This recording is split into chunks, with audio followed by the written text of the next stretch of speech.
There's my first sight of Immelman the ride. That's such a great view of it from the parking lot here, from the preferred lot. And here we are back at Six Flags Over Texas. My first time here since Tormenta went vertical. You can see there, fully topped off, the entire drop done, and it's rising up into the first of 3 Immelmans.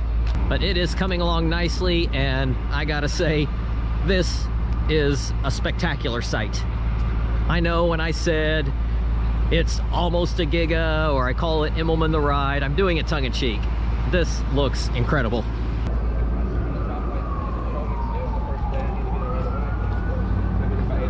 I'm so glad Fiesta Texas fixed my season pass.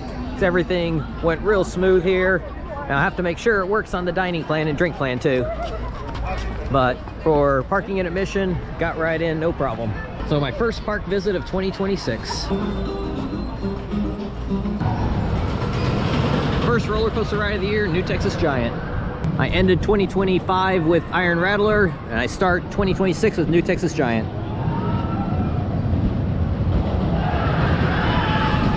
It is riding very sluggish today.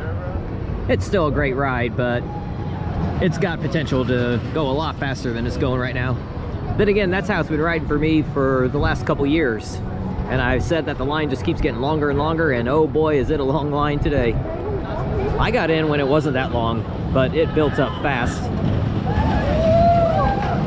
Okay, 23 years coming to this park. I have never seen this pathway open. They have connected the entrance of New Texas Giant to Titan. That's gonna make it so much easier to go back and forth between the two. Yeah, this is really nice. To go from Titan to New Texas Giant is gonna be real easy now. Yes, this is officially the busiest I have ever seen Six Flags Over Texas. I know it's gotten busier than this before, but not when I've been here. I've been here during WrestleMania weekend. I've been here on Fright Fest Saturdays. And for some reason, this Friday is even busier. And you know what? That's totally fine. It's good business for Six Flags, but it's gonna make the waits a whole lot longer for us moving forward for this year, because I have a feeling the reason why it is so packed today and everything is over an hour is because of the cheap season passes. And I love not having to pay a lot for my season pass. That's great, but the thing is, everyone else in the world also has it now, and they're all here. So if you're used to getting a lot of laps on coasters at this park, it ain't gonna happen this year. Midways really aren't that busy to walk around in, but the lines, that's why the midways aren't busy, because everybody's in line. My Prestige Pass gets me 1 skip the line per visit. That will definitely come in handy as the year goes on, but especially on a day like this, because that's probably the only way I get on Mr. Freeze. So of course I used it here. It's still easily my favorite ride in the park. It used to be close between Mr. Freeze and New Texas Giant, but not anymore. And New Texas Giant isn't riding as strong as it used to, while Mr. Freeze just seems to get better with age. Now, one of the busiest days I've ever seen here at Six Flags Over Texas. To give you an idea, I was here on some really busy Fright Fest Saturdays, and Runaway Mine Train was like 20 minutes. Runaway Mine Train today was consistently over an hour. Shockwave was consistently 30 minutes to an hour. And I've never seen that on any other day here. I've seen New Texas Giant and Mr. Freeze over an hour. I've seen it 2 to 3 hours. But normally you could still get on Shockwave and Runaway Mine Train with very minimal waits. Not today. The thing about the Fright Fest is that a lot of people are walking the midways, going through the haunted houses and stuff like that, so you probably have more people in the park, but there were more people in line today. See, Tormenta will be greeting us as we drive up.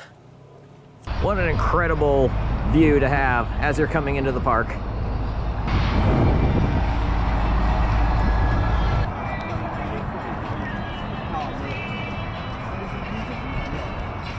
You know, I've never seen this online, I've never looked for it, but here are the temperatures that the rides have to be higher than to open. Even Runaway Mountain, indoors, has to be 42. Maybe they don't have heat in the building and inside the building has to be over 42. Well, that's interesting. That'll be good to kind of take note of in case you can't find it online if you're coming on a cooler day. I've talked a lot about the lemon pepper chicken at Ma Hunkle's. I think I like the garlic parmesan even better. The Runaway Mountain has a new loose articles area here. Instead of having to go through the door to go get your stuff, they've opened this up and you just slide it right in there. That was really smart. Eliminates all the confusion. And it only took like 25 minutes for me to get on, but the line has grown a lot since then.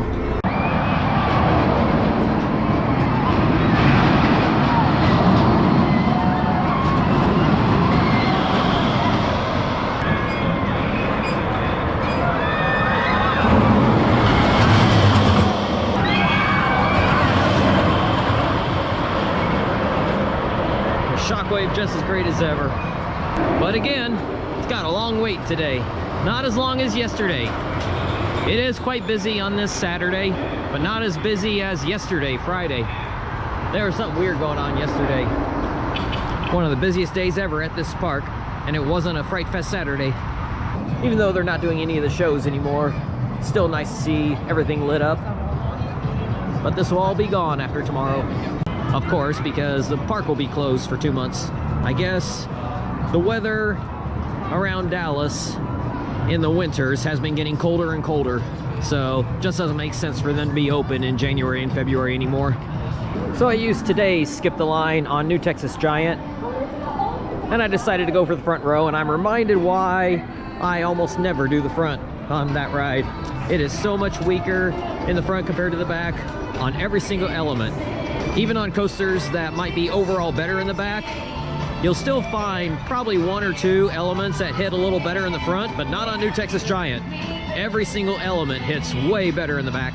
But as I was going along on that front row ride on New Texas Giant, the airtime is mostly floater, maybe mild ejector. The thing is that B&M Hypers give you all floater and maybe a little bit of mild ejector on some of them. So that's certainly not a bad thing. It's just that you're used to other RMCs giving you that strong ejector airtime, and you're not getting that on New Texas Giant, not in the front. But it's still really good floater. So in 2 full days at the park, got 25 coaster rides in. Normally I'm able to get a lot more than that done at this park, but this is the final weekend before they're shutting down for 2 months, so everyone wanted to come out here, get their last rides in for a couple months.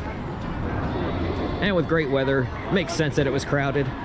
But seeing Tormenta like this reminds me of when I went to SeaWorld Orlando in early 2016 and I saw Mako kind of like this, with the track not complete yet.